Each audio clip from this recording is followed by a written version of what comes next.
it's Tom McLoughlin, Jason Lives, Friday the 13th, Part 6, inviting you to something special this summer. July 13th and 14th, please join me and star Tom Matthews at the Fresh Kills Con at the Best Western Croft Hotel in Niagara Falls, Ontario, that's up in Canada, and we're going to be there signing things and hanging out and hopefully having a party with you guys. So please join us. That's July 13th and 14th for the Fresh Kills Con. And if you want more information and tickets and whatever, www.freshkillscon.com. See you there.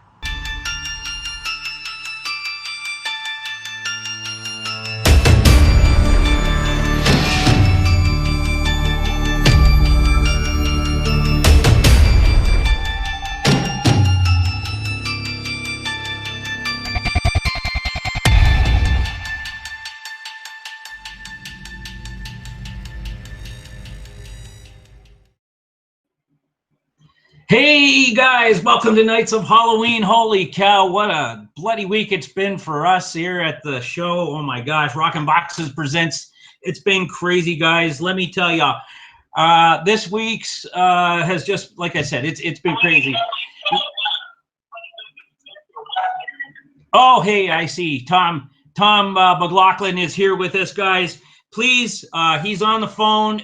We had some, oh man, this Google Hangout thing, we'll get her figured out eventually. But please welcome to Rockin' Boxes presents Nights of Halloween. How you doing, Tom McLoughlin? How you doing, brother?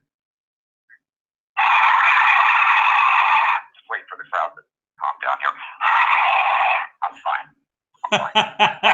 Yeah, I guess the problem is, the bad vibes that is Hollywood that I live in the middle of here. So I don't know, we had this going a few days ago where we could see each other. I don't know. It's technology, what do you say?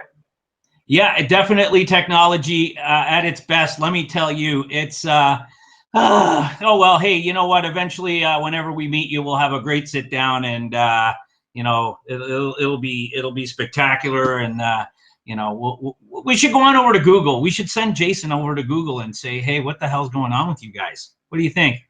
Yeah, but it's all his tools, all his knives, all his weapons. Oh, yeah, exactly. Have a nice sit down with those guys. Oh, exactly.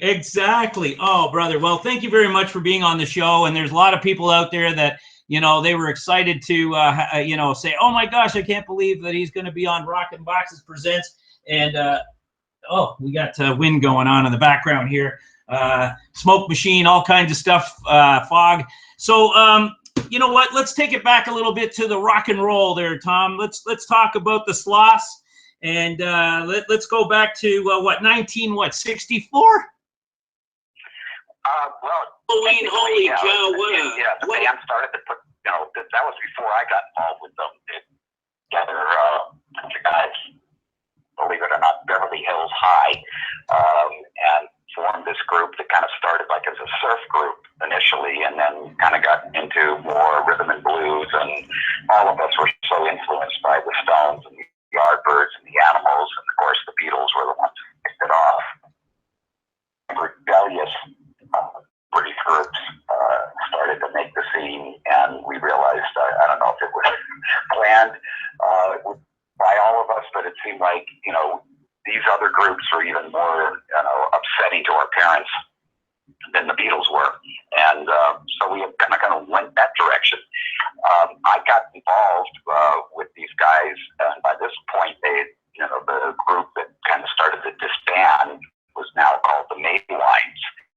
And that was 65, 66 that they were involved with that. And it was an amazing time to be on the Sunset Strip and be 15, 16 years old and be opening for the Doors before they really, took off. Love the Animals when they came to town, Pink Floyd, the Seeds. I mean, it was just incredible. And of course, it wasn't really a whole lot of interest in a bunch of, kids, that young, in terms of getting record deals or whatever. So, we kind of meandered through the 60s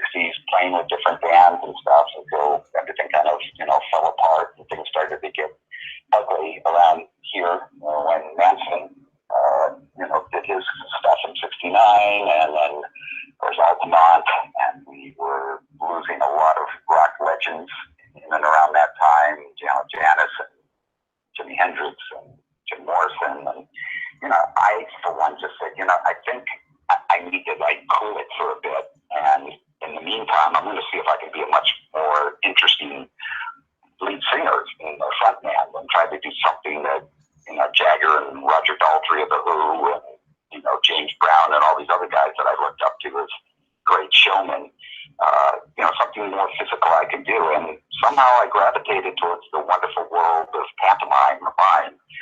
Met Marcel, got as much money together as I could and, went to Paris in 1970 and did The Starving Artist in Paris.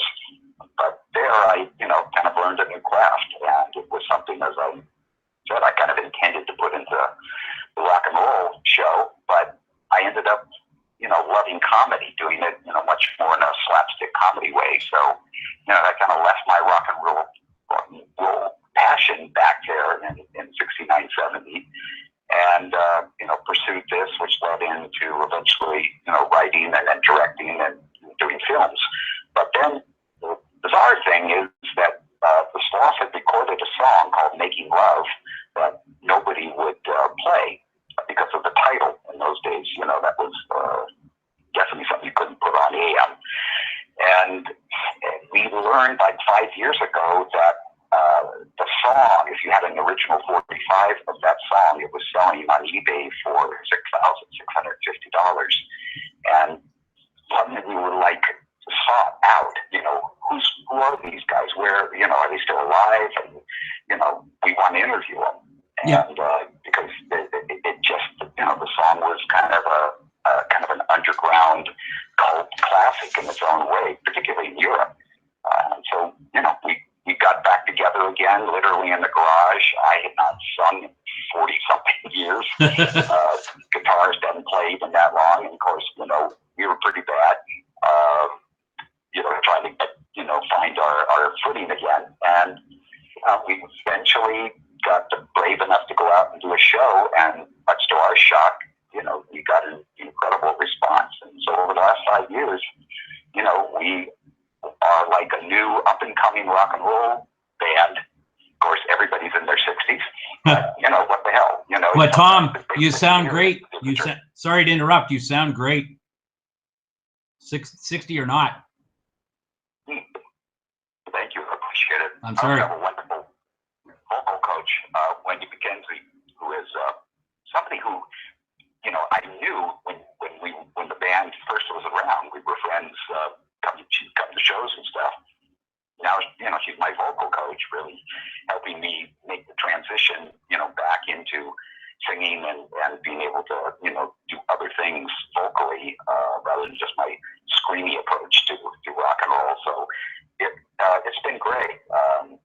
And she's worked with some of the best people, in the industry. So it's been a great help having her aboard. And then the act now is a combination of, visual humor, magic, and I kind of pulled all the stuff that I was involved with over the years, into the show. Sure. And then the music is, very much that hardcore rock and roll from that era, the mid-60s. Yeah, what an amazing story. I mean, you guys opened for the Doors and Pink Floyd and the Animals. Wow. Well, even more bizarre, we were in a battle of the bands with the Doors.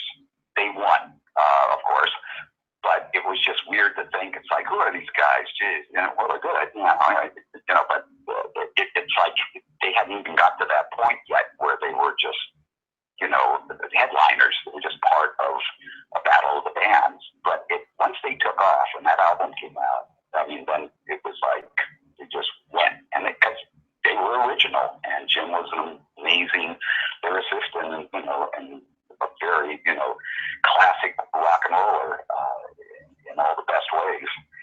And I got to know him tiny bit backstage, but he was kind of an enigma, and it was definitely sad that we lost him so early. Yeah, it was Jimmy and all the people that we lost in that era. Yeah, it's amazing. That was a great answer, because I was going to ask you if you knew Jim a little bit. Growing up in the 70s myself, You know, these were influenced, you know, Led Zeppelin and the Doors and all that, you know, the Monkees. You know, I'm from Belfast, and you know, we got the British invasion as well. You know, all the great groups from there. But then when I came to Canada, it was amazing, you know, to get the North American side of things and all the bands that were coming out at that time. But yeah, no, that's awesome story. So right now you guys have an album, is that correct? The Sloths. Yeah. You know, it's funny because, you know, I'm so linked with horror and now in the rock and roll, and it just so happens that, you know, the album is called, you know, The Sloths, Back from the Grave. Right. And the cover, you know, is designed to have sort of a bunch of the iconic things from certainly my movie past. There's the, you know, the One Dark Night mausoleum that's kind of in the background. You see Jason's mask hanging from a tombstone. There's a kind of a van sort of hearse in the background, you know, for the band equipment and things. And then all of us are kind of like, you know, these nasty zombie type sloths coming up out of the grave with a lightning bolt hitting the tombstone that says the Sloths, which is, you know, exactly like how I brought Jason back from the grave, you know, with the lightning bolt. So there's a lot of little nods to, you know, the horror past, and hopefully future. So I continue to keep, you know, writing things to you know, to direct again in the horror world. But the band has really kind of, you know, fallen into that, you know, where people who love rock and roll, you know, also seem to love the horror movies, and you know, so we really have that wonderful crossover, you know, with those two different audiences. Yeah, no, absolutely. And you know, there's a lot of guys out there that are doing the rock and roll scene. I mean, Ari Lehman with his first Jason band, and you know, it's great. You know, it's good that you guys keep the link between horror and rock and roll. Alice Cooper, you know, when he did, you know, the songs for Friday 6. I mean, I want to delve into Friday, by the way. We're going to get into that, but I just wanted to go back a little bit and talk about the Van Dyke and Company show that you were on in '76. What was that like? I used to follow all those programs, you know, Carol Burnett and the Dick Van Dyke Show and everything. So, yeah, how was that? Yeah, and you guys have a show up there too. Was it John Bremer? John? What's his name?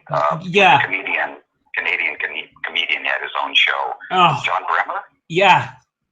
Anyway, yeah, the producers of the Van Dyke Show went on to work with him, and then they ended up buying, you know, a bunch of the skits that I had written for, you know, Dick Van Dyke when Mike Lucy was on, or Carol Burnett. You know, I got a chance to work with all these legendary comedians, and Dick Van Dyke, I mean, you always expect this guy to walk on water. I mean, he's such an amazing human being, and I just saw him a few months ago, and he's still got the same energy. He's 91, and, you know, he still gets up there and dances and sings, and it's just incredible. But yeah, working on that show, there were a couple of things that were amazing. For one, I had a group called the LA Mime Company, and we got to be regulars on the show and kind of part of the company. And then Andy Kaufman kind of made his big debut there. So one of the girls in our group ended up dating Andy. So there were some great stories about what it was like to go out on a date with Andy, because he would always show up as a different character. He'd stay in character. And, you know, and just being around him, and I remember we were standing in the parking lot of NBC at one point, and he walked over and he starts talking to us, and then he starts telling us about this idea he had about creating like the most obnoxious nightclub singer you've ever seen, you know, who would just be insulting and awful. In fact, he'd be so bad they'd have to put him in like a glass cage so the audience wouldn't kill him. And that was his Tony Clifton character that he eventually created. And he just used that character to act out as badly as he could on Taxi or any of the shows he was part of. And and he always denied that was him. It was always, Tony Clifton had his own Social Security number and everything. I mean, Andy took it to the limit. So, it was an incredible time to be, on a variety show at the same time, it was the end of the variety shows. Carol Burnett was about to go out.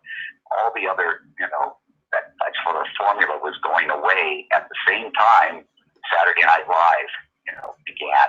And I was up for an Emmy nomination for writing on that show. And we lost to Saturday Night Live, of course, because, it was just breaking out in 1976. Yeah. So, Chevy Chase ended up guesting on the show, which was, like, wow, Chevy's going to be on this thing. Those guys just kind of came from, it seemed, complete obscurity, and, that became huge heroes of comedy. Yeah, for sure. Oh, wow. So you mentioned that you were, a mime.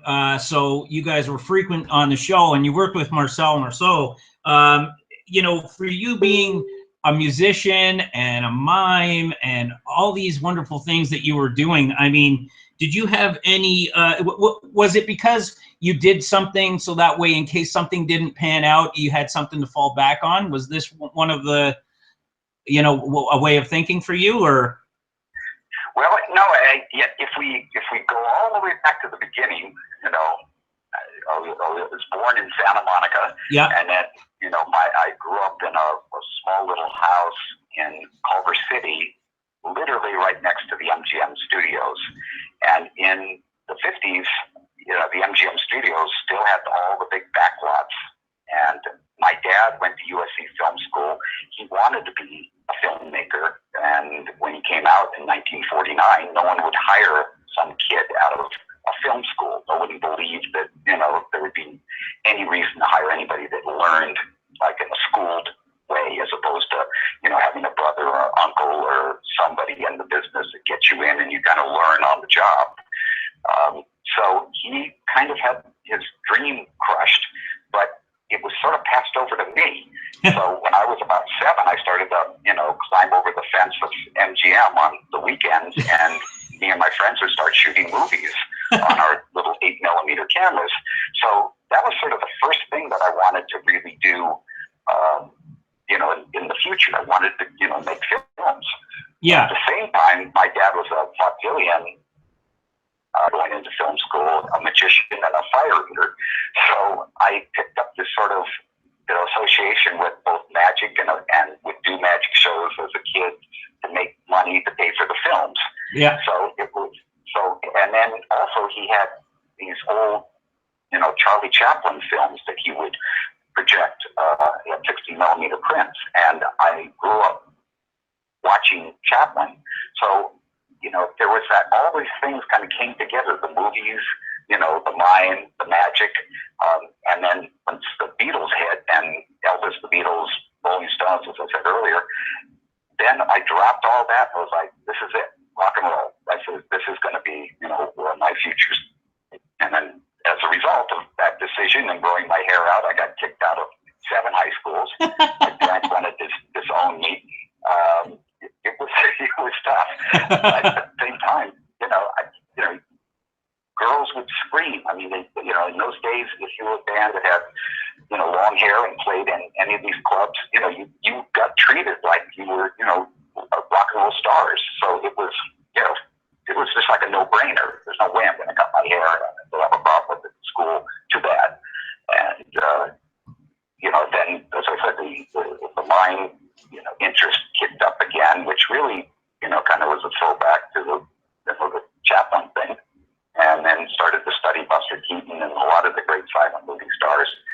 And that was the direction that I was going with my career when Dick Van Dyke, came into our lives and got us involved with that. And then since I started writing and had to join the Writers Guild, then I started saying, well, I'm going to write comedy scripts, but no one's buying comedy. They were buying horror.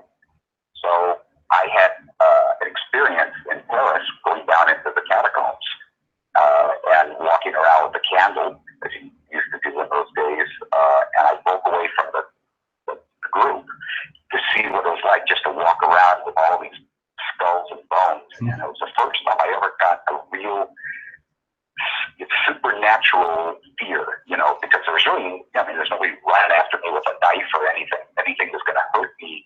But psychologically, looking at, all these people from, hundreds of years of cemeteries that were dug up and all the bones put down in the catacombs, it just really got my imagination fired up, and literally had the hair on the back of my neck stand up, and that impression is what kind of led to the creation of One Dark Night. But I set it in a mausoleum, and it kind of kept all the corpses behind the marble walls. But then, of course, at the end of the movie, they burst out, and I wanted to do something different than George Romero had done, which I think is such a masterpiece. Yeah. Night of the Living Dead. And so I thought, if I get a guy in, this Waymar character that we created could levitate and move these things in a way that they're not alive, they're still dead.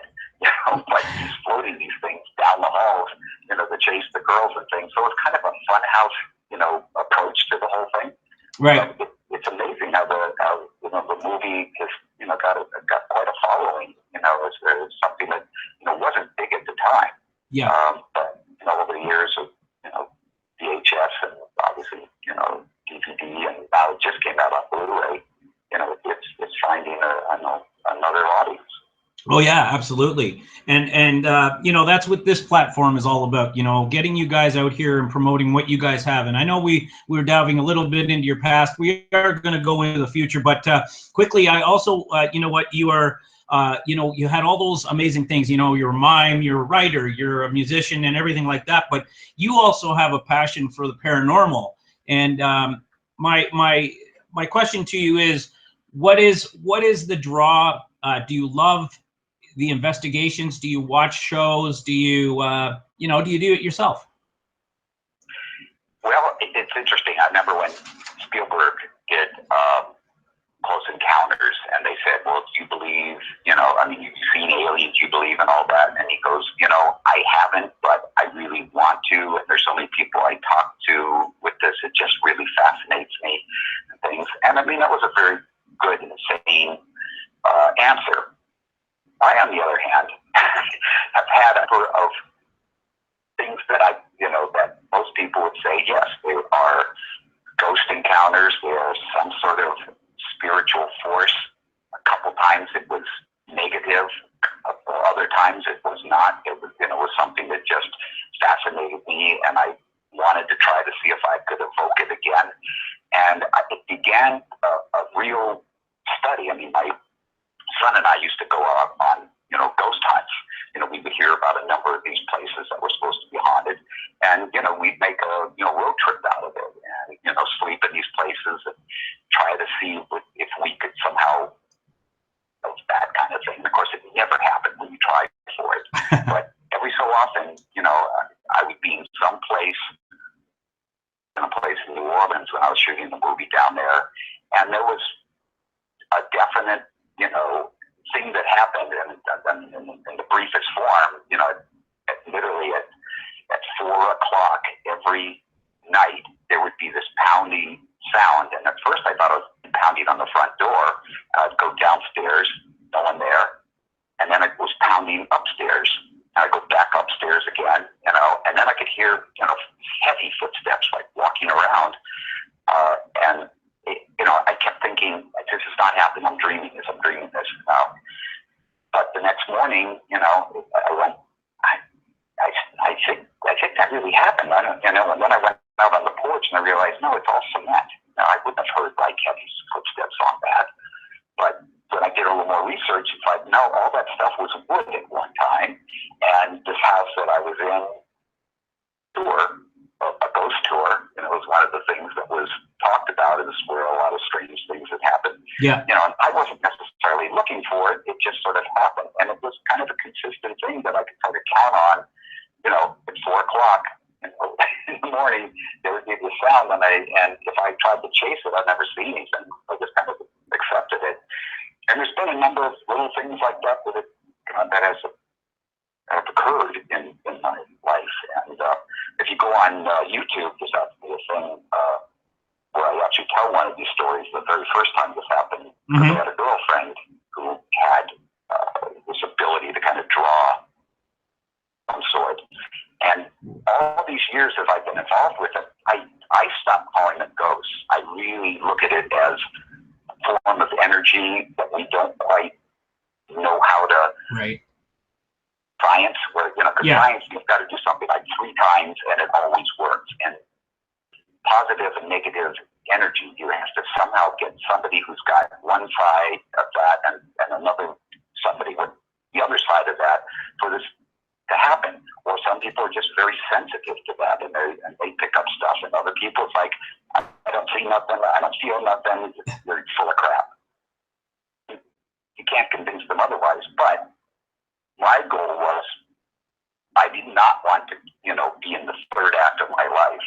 So after there was a party for me at the Hollywood Forever Cemetery, where I shot one dark night and wrote Friday the 13th, and they threw this party for me. And the next day when I went back to kind of thank the people that helped make that happen, because it was, a very bizarre place to have a 60th birthday party, I learned that there was a crypt that had not, I thought all the crypts were taken in this mausoleum, because I mean, Rudolph Valentino and Peter Lorre and, all these people, were in there, and it looked like every tomb was taken. But he said, no, there actually is one that we found out that, there's no names, anything attached to it. So suddenly this whole idea, happened in my head. I said, okay, I'm going to start making payments. I don't care how long it's going to take, but, I want that, and I want that to be the third act of my life. And I want to continue to go there, keep putting very positive energy in there. And I talk about this on a couple of things that are on YouTube. The one in particular was actually on the supplemental stuff from Friday. I guess it was Camp Crystal Lake Memories. Yeah. But it's on YouTube now under Legends. Legends Never Die from Hollywood Forever. And I kind of explained this whole thing of how I feel these things can be used almost like a modem. And it depends on your belief that you come in there with. And I firmly believe that I can actually be part of something after I'm gone. And it's like, I'm not going to know about it. And everybody says, why do you care? I said, right now it's to me very exciting to say that it's not over. Even when the coffin lid closes and I'm put in there, I still want the show to go on. Yeah. So if I could pull this off, it's trying to do something that Houdini tried to do. The difference is Houdini didn't plan it for one specific place. And I somehow am crazy enough to believe that, people who go to places that, things have happened, they do somehow remanifest it for certain people. And I think, because I don't want it to be a horrible experience, I want it to be somehow, a positive one. Absolutely. Every year on my birthday, we gather a group in front of that crypt, and I call it my crypt warning. And we just talk about life. We talk about things we want next. There's nothing about the fact that we're in a mausoleum and there stands the place where I'm going to be interred one day. I just want to fill it with very, positive thoughts and life-affirming things and stuff. And everybody, who comes, it's like, well, this is weird, but it's kind of cool. Right on. That's kind of that bizarre third act that I have planned for myself. And that's a good segue into my next question quickly. You have this sense of humor that is just either dry or it's either a dark side or and you're very funny too when you do it. I mean, does it hinder the career of people? Like, has it hindered your career at all? Or have anybody ever been able to take you the right way, or, have they taken you the wrong way? You know what I mean? Oh yeah. I mean, that's sort of the thing that you kind of hope for, because, if you get there, like, when we were, scouting for Friday the 13th, and we were going into some pretty rural down south, places, and and I was looking for a very specific kind of a look for where Jason was going to be buried and stuff. And so I'd go to some of these cemeteries, and everything like immaculate, but there'd be the areas like that were sort of overgrown and things, and I'd say, no, I actually want to shoot over there. I like that. It's like, oh no, you don't want to go over there. Why? Well, that's a colored area there. I go, really? what color are they? Well, they be black. Yeah, that's it. And I go, that's exactly what I want. Let's go. And they just, I mean, it's like, you know, this kind of a reaction. And so many times, if I see somebody, to me, it just, I don't like where they're going with something, I will go into just, you know, harassing them, but in a way that they don't know whether I'm or serious about it. But at the same time, I mean, humor is part of what I tried to put into the Jason movie, and at the same time, it was, you know, scared shitless that the fans would go, oh, no, don't do that. You know, Jason is a serious thing. And even producer said, well, if you're going to do it, just don't make fun of Jason. I said, no, he stays the monster. And in fact, he's exactly. More you know, you cannot defeat him now because we brought him back in a way that, you know, he's got power, and you can shoot at him or do whatever, but you can just keep getting up and keep coming. Yeah. But I wanted all the campers to have a sense of humor. I wanted to show the audience right at the beginning with the James Bond little satire, which was awesome. So I mean, you know, so that it's been very much a part of my life. And to me, humor, just like tears, are the things that you try to, you know, evoke from an audience.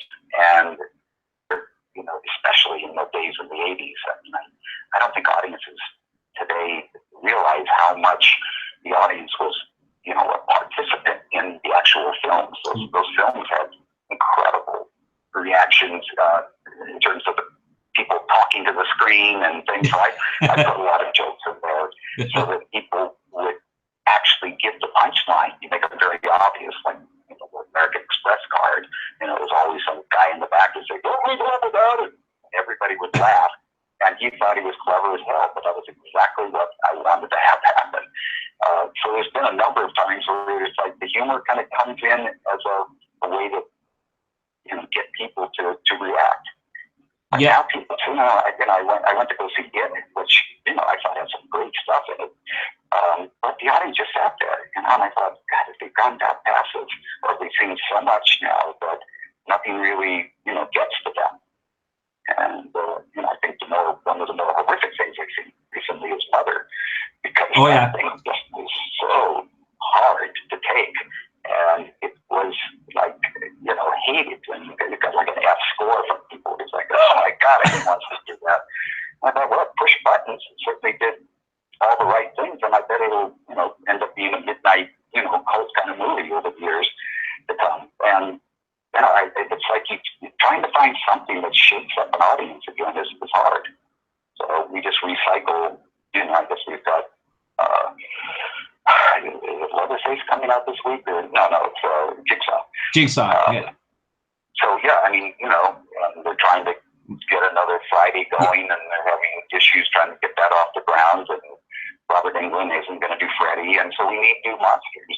We need something that people will go, yeah, I want to see him again.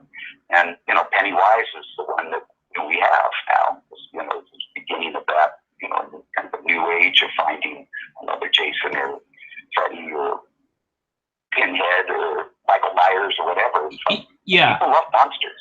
Oh yeah, absolutely. They certainly do. That's awesome that you started with the Friday the 13th stuff, because I was going to ask you. Someone asked me, do you still have the tombstone from the movie? Yes. Yeah. Yes. Yeah. And it's the heaviest thing in the world trying to move that thing around, because we found out it was cheaper to go to a place there in Covington, Georgia, and have an actual tombstone made than it would have been to have a styrofoam one made in Hollywood and shipped down to Georgia. So, you know, the art director said, yeah, well, I'm just give you a real one. And I, you know, at the end of the show, I said, well, what are you doing with the tombstone? Because you want it? I'll bring it out to you. And I go, yeah. And what about the coffin? You want that? Sure, you can have that too. So, yeah, I've got Jason's coffin and Jason's tombstone still. And, you know, I got offers, you know, so many times over the years of people wanting to buy it, but I really sort of have my heart set on trying to get it into a horror museum or someplace where all the fans can come and see it, as opposed to it sitting in my basement, you know, which we used to drag out, you know, the thing on Halloween and stuff. But, you know, I want people who really love the movie to be able to see it and, you know, maybe even be is a very cool coffin, and the tombstone is pretty amazing looking. Yeah, it's funny. Somebody just mentioned that you also had the coffin as well. So Yeah. I was just going to go quickly. We're going to move on quickly to, you had such an amazing cast, Tom Matthews, Jennifer Cook, of course, CJ Graham, and many others that were in, Vinny Gustafera in the flick. And how many people did you actually, I just want to know, because, when you do the process of all the characters for a movie, how many people do you know that you would be able to recall, coming in for the parts, each individual part? Do you know the number at all? The actual number of people we saw? Not actual, but just around, just a round figure or whatever. Well, the one thing that Frank Mancuso Jr. really wanted to maintain was, the blonde final girl. He kind of, I guess, the two movies, the part 4 and part 5 both had that. Yeah. I don't think 3 did. I think she was brunette. But anyway, that was the one thing he said, I just like, to have it be blonde, whoever is the girl that makes, through, because that was sort of a, I guess still is sort of, the thing, who's the girl who's going to stay there till the very end and be a final girl. And so we saw a number of people who came in, and Jennifer just leaped, head and shoulders over everybody else. I mean, her spunk, her sense of humor, and her pretty flirtatious way was just perfect.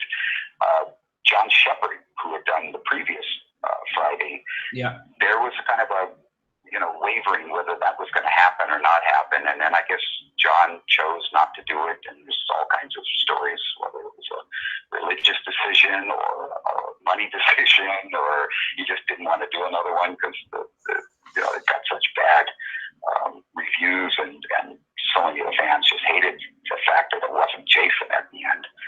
But he decided not to do it, so I started looking at other guys coming in, and again, Tom Matthews just blew me away. And he had a little bit of a pedigree there with the Return of the Living Dead. Yeah. That he did, and Jennifer with V. So there was a little bit of an audience there, not as strong as they are these days when you're part of a other show like that, where we have such a huge fan base now with shows. But the two of them just seemed like that would be a perfect mix. And then Darcy DeMoss actually, I think, was in and then didn't shoot her scene, or it was cut or something from the previous Friday film, part 5. So when she came in, she just, to me, was perfect for the Nikki character, as was Tom Fridley. Right. And but I think probably through the casting process, there probably was maybe 20 or so, actors that would come in for each role. Some I decided very quickly, others were more of a hunt, and finding Tom Fridley and seeing that look and things. And I didn't realize he was, John Travolta's nephew. It was stupid on my part, because you look at him and you go, yeah, of course, look at the resemblance. But all I got from him was he was just this high energy, wild kid that I thought is just, perfect. He would just, be wonderful to get scared, but at the same time, it was like he was going to, be a wonderful part of the humor in the movie as well. Yeah. And then my ex-wife Nancy, and what's his name? Just went out of my head. Played character. From Ghost. Tony Goldwyn. Tony Goodwin. Tony Good. Yeah, sorry. Yeah. But that was his first film. That's kind of how he got into SAG, was through that, and it was just really, that was like a little set piece that I wrote, specifically for Nancy, and then I needed to find somebody to be, the other person in the Volkswagen. But that whole little sequence, to me, sort of encapsulates the whole movie, and she had that great line too about, I've seen enough horror movies to know anybody in the mask is never friendly. And that's been quoted so many times. And just the whole approach to the movie, had a script that they were looking for a director, and it was called Scary Movie. And I read it, and actually, they changed the name to Scream. But I read it, and I kind of went, I sort of did this movie already, satirizing the horror genre and stuff, so I passed. And then I continued to look for scripts and realized, well, nothing was as good as that. And when I went back to say, if it's still available, I was like, went to Wes Craven. So, that would have been obviously terrific to have been part of it, but at the same time, I worship the stuff that Wes has done over the years, and he's really, really smart and brilliant. I just watched the original Freddy again recently, and it's like, geez, Wes is great. But the irony is, years later, I met with Kevin Williamson, who was the writer of Scream. Right. And he said, I got to admit something to you. Your Friday had a huge influence on the writing of Scream. I go, are you kidding me? Oh my God. I turned that down. He goes, you did? I go, yeah. I saw those resemblances.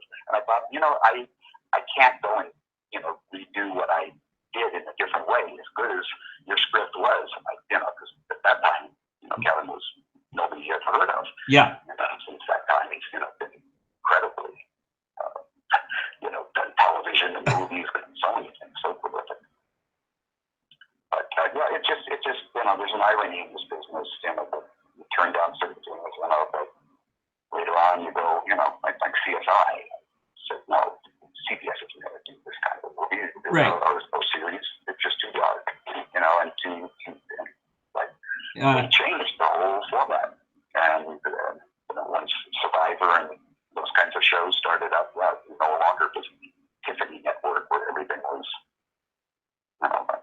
Murder, She Wrote, and very, very family-oriented stuff. Yeah. And all this, television in general. Whoever thought we'd have a Walking Dead that would be #1 in the country? Oh my gosh. Night of the Living Dead was something you could only see once in a while. When somebody was brave enough to show it. Now they have this Walking Dead. Yeah, absolutely. Tom, I know you have to go because you've got band and whatnot. Listen, do you mind giving us another 5 minutes? I'm just going to ask the quick questions that some of the people have asked here. Is that okay? Yeah, absolutely. Okay, great. So one person wants to know, his name's Tampa J. He's a really great guy. He's down there in Florida, and he asks, any significance with the kids in the Batman comic that was at Camp Porter Screen when the kids were sleeping in the bunk? The comic book was open to the Joker. Was there any significance or anything like that? Do you recall that scene? Yeah, because it's funny, I get asked more about, No Exit, because that always gets a huge laugh, the kids, reading that. Yeah. But yeah, the comic, no, I think that really was just one of those things where you kind of looked for pages that looked kind of interesting, and because being a big comic book fan myself, it was well, that looks cool. Mm-hmm. So yeah, there wasn't any great significance there. It was really just something I liked, and the wonderful thing about Paramount and Frank is that they literally let me make the movie I wanted to make, and there was. I think the only suggestion that kind of, other than just to make fun of Jason with the humor, was later on when he came to me and said, what do you think about Alice Cooper doing the songs? And I went, are you kidding? Do that? It's like, yeah, he wants to write a new one. And I said, can we get some other ones off his album? Because I'd love to, but, his music's through here. Because I knew Alice when he was a infant, and we played together on the same bills, and he was in the group called the Nas. Yeah. And the Nas had to change their name because, I think it was a Todd Rundgren. I think you have the other Nas. Okay. So, yeah, and Frank Zappa, who we all hung out at his place at this cool log cabin place in Laurel Canyon. Yeah, Alice, hung out there, and as I said, I knew him as Vincent.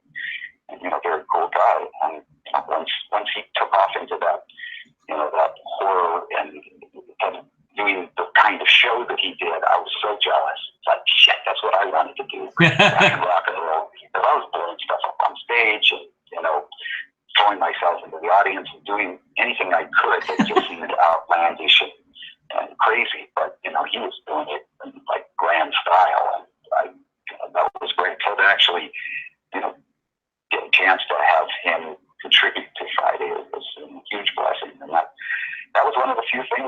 came in and was, you know, from somebody else saying, what do you think of this?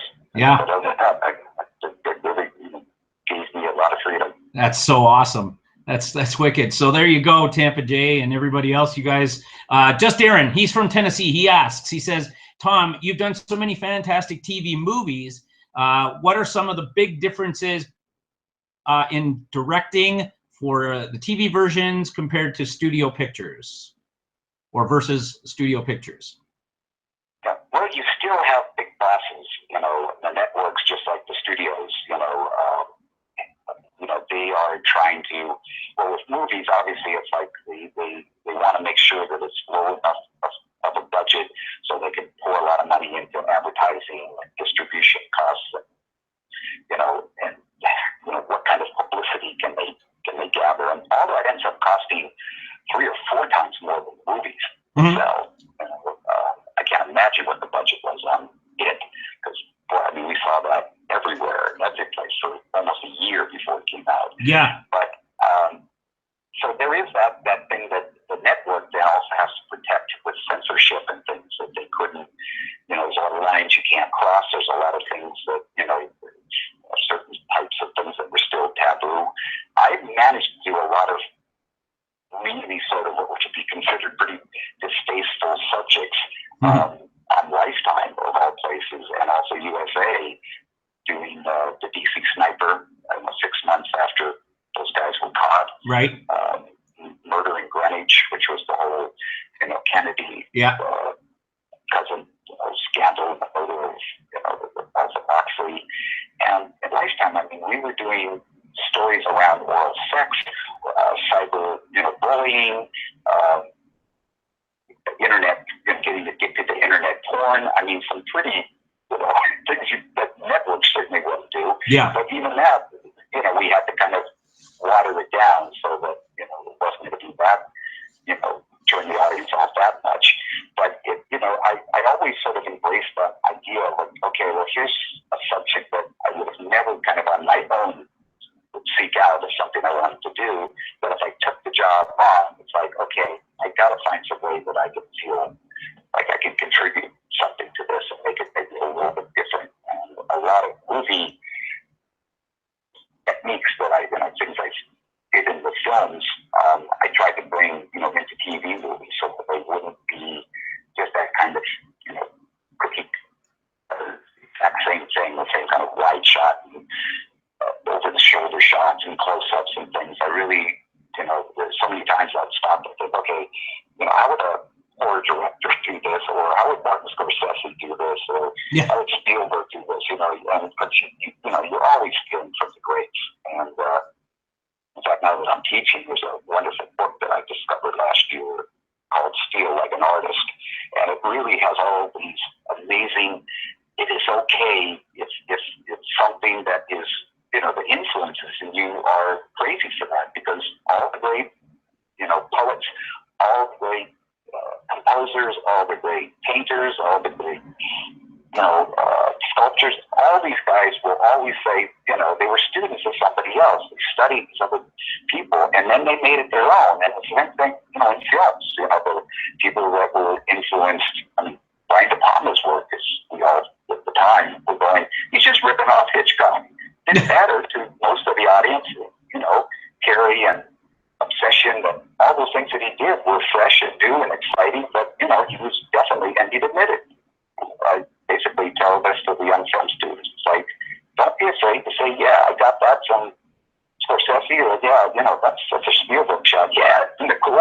You know, as opposed to going, you know, to getting defensive. It's like, no, it's totally different. It's like, well, it's going to be different. Right. You're doing it. You're bringing it through your, whatever your story is.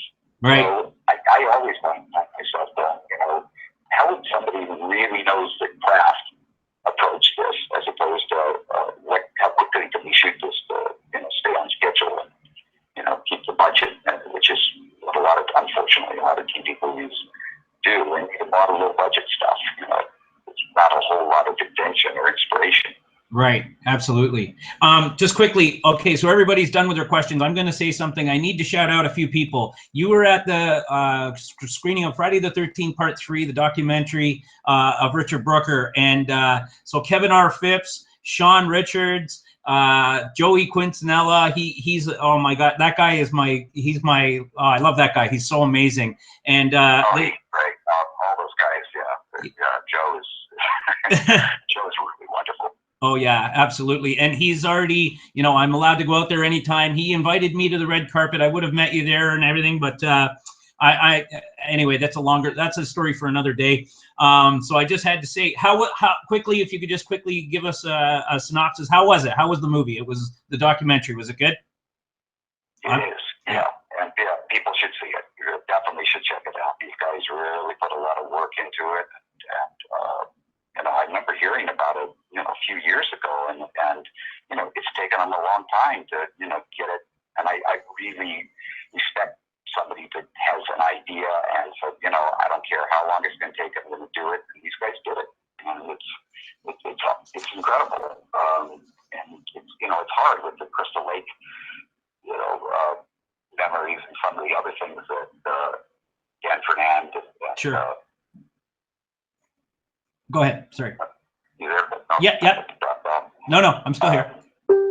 But these guys put together some incredible documentaries. So I mean, the bar is, all the time gets higher and higher.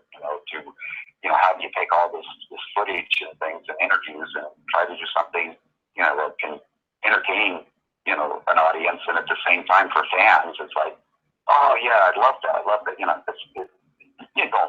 When it gets down to it, it's always for us geeks. I mean, I find myself watching these things all the time, going, yeah, and it's like they made it for me. I was addicted to those Universal horror movies when I was a kid. And saw them as many times as I could on TV. Memorize every line. Oh yeah. Now, all these the generations, and since the 80s, it cracks me up with how many times the lines that I wrote are quoted and put on Facebook, with different pictures from the film or something, Trump, and then there's a line from Friday 6 under, it's very amusing. It is. You're absolutely right. And quickly, did you see the movie Never Hike Alone with Vincent DeSante's film? Did you see that on YouTube yet? No, I have not. Okay, that's a Friday the 13th movie. Sorry, yeah, that's a Friday the 13th movie as well. Never Hike Alone. Vincent DeSante, he was on the show here, and it's absolutely amazing. It's one hell of a project. It was great. Jason goes back to the lake, and you know what? I'm gonna save the end. You'll be really surprised at the end. You'll say, "Hey, how dare you, you bastards!" You're gonna love it. You're gonna love it. Well, for all the fans out there that are into Friday the Game, that was another thing that I went. Yes, and what they were putting together, that's incredible. And then I was very honored to be part of that and write that whole, basically a radio show like you're listening to tonight. Yeah. So no visuals, all radio.